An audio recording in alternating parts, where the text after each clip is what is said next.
তোর এতটুকু বিবেক বলতে কিচ্ছু নেই? তুই কি ভাবছিস? হ্যাঁ, কি ভাবছিস? একটা মেয়ের চোখের জল ফেলে তুই শান্তিতে থাকতে পারবি? পারবি না, পারবি না।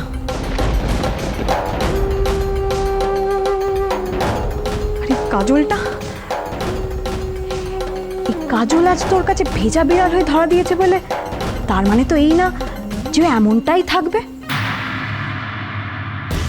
ও আর ভূমি মিলে এখন প্যাক্ট হয়ে আমাদের সংসারটাকে শেষ করে দেবে। অলরেডি অনেক কথা বলে ফেলেছিস তুই। এত বছর পর আজ প্রথম আমাকে মানতে হলো যে দাদা ভাই আমাদের নিজেদের দাদা ভাই নয়। আচ্ছা রুমি, আমরা কি এ বাড়িতে কোনোদিনও সেরকম ভাবে মানুষ হয়েছি? এত নিজের পরে এই কথাগুলো তুই শিখলি কোথা থেকে? আর একটা কথা বলতে চাই তোকে, তুই আমার বউ সম্পর্কে আর একটা বাজে কথা বলার আগে দুবার ভাববি। আমি কিন্তু তোকে এতটা লাভ করছি না।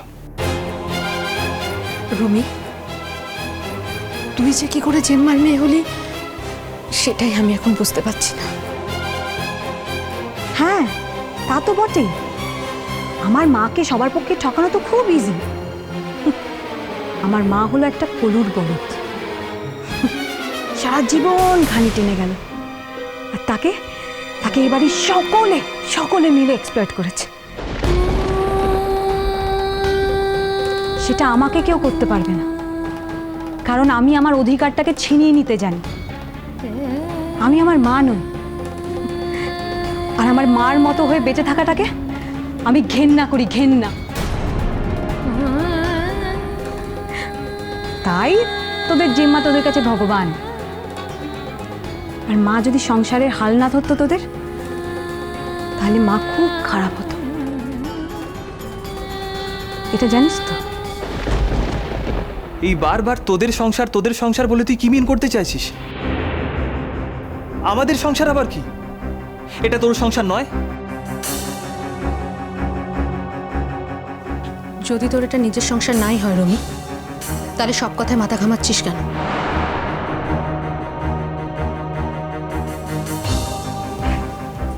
সব কথাতে কথা বলবি, আবার নিজের সংসার বলে আমাদের দিকে আঙুলও তুলবি।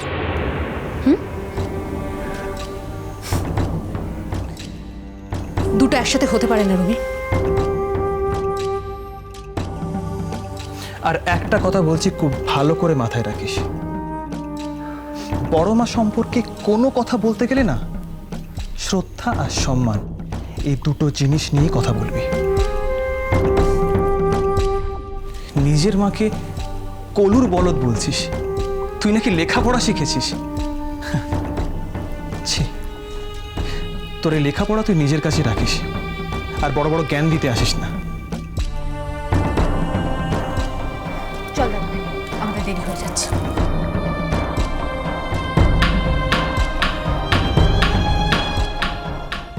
এই তস্যৈ সবস্ত্র সালঙ্কৃতা ওই কন্যায় নমঃ, এতে এই গন্ধা পুষ্পে এতৎ অধিপত দেবায় শ্রী বিষ্ণবে নমঃ, এতৎ সম্প্রদানায় বরায় নমঃ।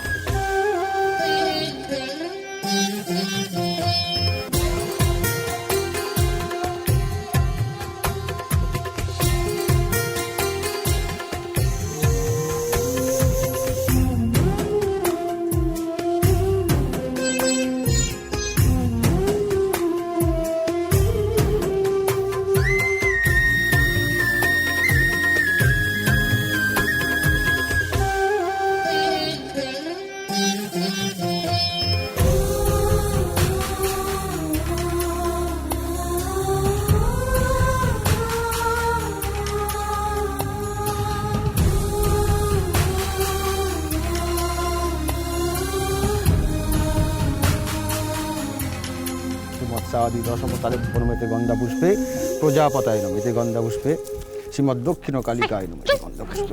রাঙা পিসি পাগলামো করে না, লক্ষ্মী রাঙা পিসি, আমার এই বিয়েতে থাকতে নেই। কেন কেন তোকে কেন থাকতে নেইলো? হ্যাঁ, তোকে যদি থাকতে নেই কো তাহলে আমাকেও থাকতে নেই কো। হ্যাঁ, এত কষ্ট করে ওকে সাজ্জে গুজ্জে দিলি, কাজল রানীকে এত কষ্ট করে সাজ্জে গুজ্জে দিলি, গয়না কাটি পাইয়া, এখন নিজেই থাকবে নিকো। চল বলছি, চল আমার সঙ্গে। পিসি, আমি এই বিয়েতে থাকলে ওর অমঙ্গল হবে। কাজল রানীর অমঙ্গল হবে? হোক, তুই এ বিয়েতে থাকলে কাজল রানীর যদি অমঙ্গল হয় হোক, তবুও তুই এ বিয়েতেই থাকবি। হ্যাঁ, এই বাঁকামুখে আমার কথা শুনছিস নিজে? হ্যাঁ, দেখছিস আমার মাথা গরম হয়ে যাচ্ছে। হ্যাঁ, আমার কিন্তু খুব মাথা গরম হয়ে যাচ্ছে, অবাধ্য হচ্ছিস বলে। আর জানিস তো মাথা গরম হলে আমি কাউকে মানবো নি, দেখবে কি করে। না না না না না না না, তুমি আমার ভালো রাঙা পিসি না, তুমি তো আমার লক্ষ্মী রাঙা পিসি। দেখো দেখো দেখো দেখো, সবাই বিয়ের কাছে দাঁড়িয়ে আছে, দেখেছো?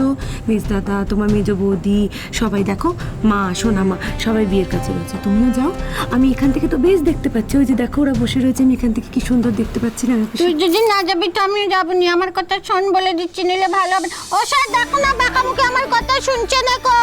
একেই তো এমন ধারা সাজ করেছিস, কেমন বাহারের কি ছিরিট দেখতে লাগছে। হ্যাঁ, কোনো কথাই তো শুনছিস নি, তারপর আবার অবাধ্য হচ্ছিস, দেখবি কি করি। হ্যাঁ, আমার কিন্তু অবাধ্যতা ভালো লাগছে না। ও স্যার স্যার দেখো না, বাঁকামুখি কথা শুনছে দেখো। এতে গন্ধা পুষ্পে বিঘ্ন বিনাশায় সিদ্ধিদাতা। এই দেখো না, বাঁকামুখি না আমার কথাই শুনছে না কো। কি হলো পারি?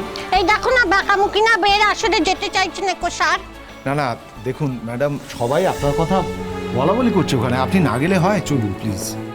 মাফ করুন আমার টঙ্কা, দোহাই আপনারা আমাকে মাফ করুন। আমি এই বেশে কোনোভাবেই ওই বিয়ের মতো মঙ্গল অনুষ্ঠানে দাঁড়াতে পারবো না। অনেক অমঙ্গল, অনেক অশান্তির ঝড় বয়ে গেছে কাজলের ওপর দিয়ে। আর নয় অমর্ত আঙ্কেল, আবার ওর ওপর কোনো অমঙ্গল হবে, আমার জন্য হবে, এটা আমি মানতে পারবো না। অমর্ত, আমাকে মাফ করুন। এই তো আমি এখান থেকে তো দিব্যি দেখতে পাচ্ছি, আর বিয়ের পর তো দেখতেই পাবো, কি আছে। না না, দেখুন আপনার কথাটা আমি বুঝতে পারছি, আপনি আপনার মনের অবস্থাটাই ভাবছেন, এটা ন্যাচারাল, এটা কোনো মধ্যে ভুল নেই, কিন্তু আমাদের এতগুলো মানুষের মনের কথা তো আপনাকে একটু মূল্য দিতে হবে। প্লিজ আপনি চলুন। তখন থেকে বুঝাচ্ছে, কিছুতেই বুঝছে না কো। চল। অমর্ত আঙ্কেল প্লিজ, ও রাঙা পিসি, তুমি এইটুকু কথা আমার রাখো প্লিজ, রাঙা পিসি রাখো। না, আমি তোর এই কথাটা রাখবো নি, চল বলছি।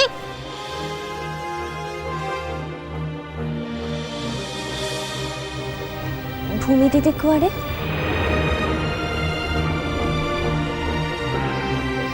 ভূমি দিদি তো এপাটে নাই। ভূমি দিদি না এলে কিন্তু বাহাগরের বাকি কাজ হবনি, তাই ভূমি দিদিকে আগে এপাটে আনা হোক, তারপর বাহাগরের সব কাজ সম্পূর্ণ হবে।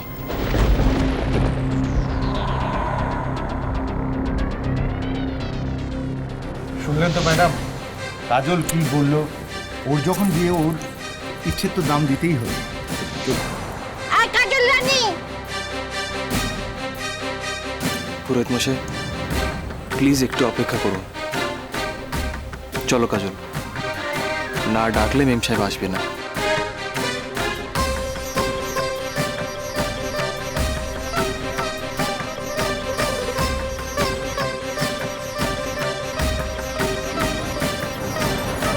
দাদু, এই বিয়েতে আজ সবাই আছে, শুধু মেম সাহেব নেই। আর ও ছাড়া কি আমাদের বিয়েটা হতে পারে বলো তো? তাই আমরা ওকে আনতে যাচ্ছি। খুব উপযুক্ত কাজই করছো, কিন্তু ও কোথায়?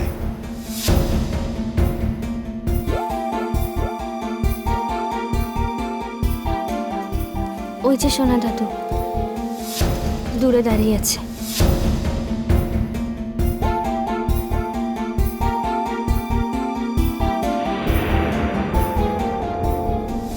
এতে গন্ধা পুষ্পে তস্যই বন্ধ করুন, বন্ধ করুন, বন্ধ করুন, বন্ধ করুন।